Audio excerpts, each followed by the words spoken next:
तब रावण का उदाहरण दिया जाता है।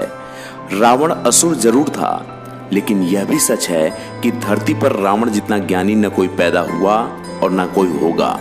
यही वजह थी कि श्री राम के छोटे भाई लक्ष्मण को भी रावण से ज्ञान लेना पड़ा। मरते हुए रावण ने लक्ष्मण से 3 मुख्य बातें कही थी। आइए जानते हैं। रामायण के प्रमुख पात्रों में रावण भी एक है।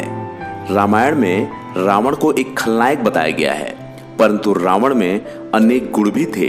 रावण एक कुशल राजनीतिज्ञ, महापराक्रमी, अत्यंत बलशाली, अनेकों शास्त्रों का ज्ञाता, प्रकांड विद्वान, पंडित एवं महाज्ञानी था।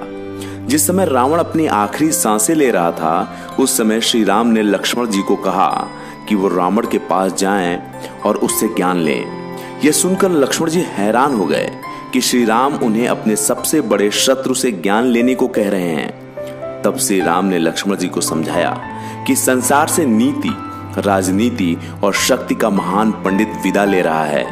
तुम उसके पास जाओ और उसके जीवन की कुछ ऐसी शिक्षा लो जो और कोई नहीं दे सकता। हमें यह कभी नहीं भूलना चाहिए कि रावण, जिसे पूरा विश्व राक्षस राजा के नाम से जानता है, वह एक महापंडित था। उसके तप में जो कठोरता थी, जो अग्नि थी, वह शायद ही उस काल के किसी अन्य ऋषि मुनि एवं पंडित में थी।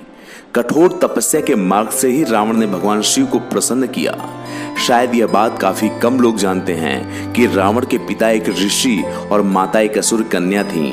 इसलिए माता के गुणों के कारण ही रावण में असुरों के गुण आ गए, लेकिन पिता से मिला तपस्या का गुण ही रावण के लिए सर्वश्रेष्ठ साबित हुआ।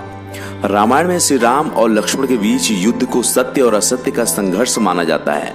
इसमें रावण की पराजय हुई, लेकिन रावण ने मरते समय लक्ष्मण को लोक व्यवहार और नीति की कई बातें बताई।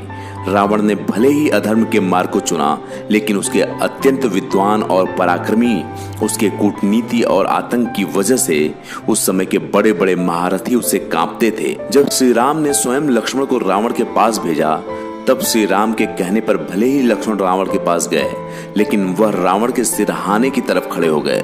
तब रावण ने कुछ नहीं कहा। तब फिर से श्री राम ने लक्ष्मण से कहा कि वह रावण के पैरों की तरफ जाएं, क्योंकि उन्हें रावण से ज्ञान लेना है, और ज्ञान लेने के लिए सिरहाने की तरफ नहीं, बल्कि पैरों की तरफ होना चाहिए। तब लक्ष्मण रावण के सिरहाने की तरफ गए, और रावण ने फिर लक्ष्मण को वह 3 बातें बताई जो आज तक लोगों के काम आती है।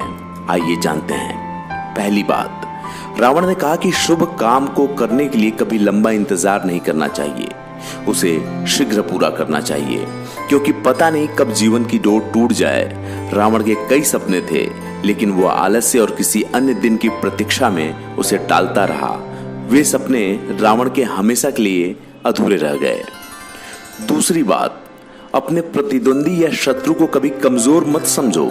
रावण ने वानर भालुओं की सेना और 2 तपस्वियों यानी कि राम और लक्ष्मण को कमजोर समझने की भूल की थी, जो उसके लिए काल साबित हुई।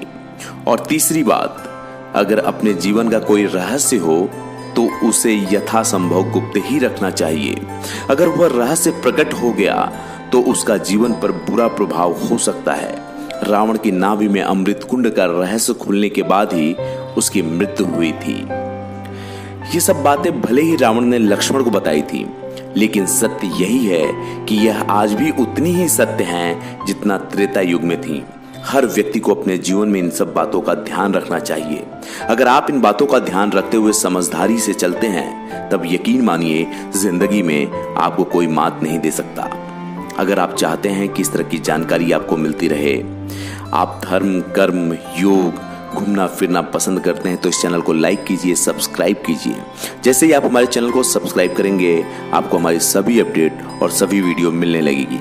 और अगर आप चाहते हैं कि ये जानकारी आपके दोस्तों तक या आपके लोगों तक पहुंचे, तो इस चैनल को उनके साथ शेयर करिए।